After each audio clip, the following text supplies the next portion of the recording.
નમસ્કાર, એબીસી ન્યૂઝમાં આપનું સ્વાગત છે. જોઈએ સમાચાર વિગતવાર. ભાવનગર શહેરના ટેકરી ચોક નજીક આવેલા જૂના બંબાખાના પાસે એક યુવક પર 3 શખ્સોએ છરી વડે જીવલેણ હુમલો કર્યો હોવાની ઘટના સામે. પ્રાથમિક માહિતી મુજબ ત્રણેય હુમલાખોરોએ યુવકને નિશાન બનાવી તેના પર છરીના ઘા ઝીક્યા હતા. હુમલામાં યુવક ગંભીર રીતે ઇજાગ્રસ્ત હતા. તેને તાત્કાલિક સારવાર માટે હોસ્પિટલમાં ખસેડવામાં આવ્યો છે.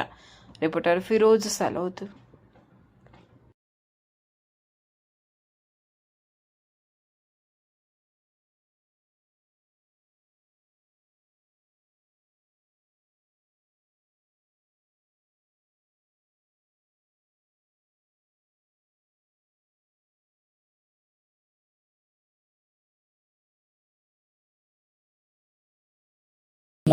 ઉમંગ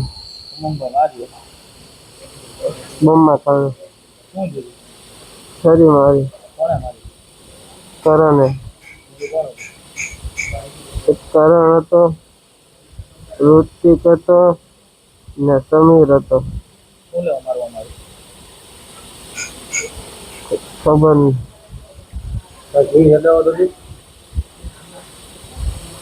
મારી પેલા વાઇફ પતિ ને એના ઘરમાં ભાગીને હોય ગઈ. 3 જણા. છરી હતી.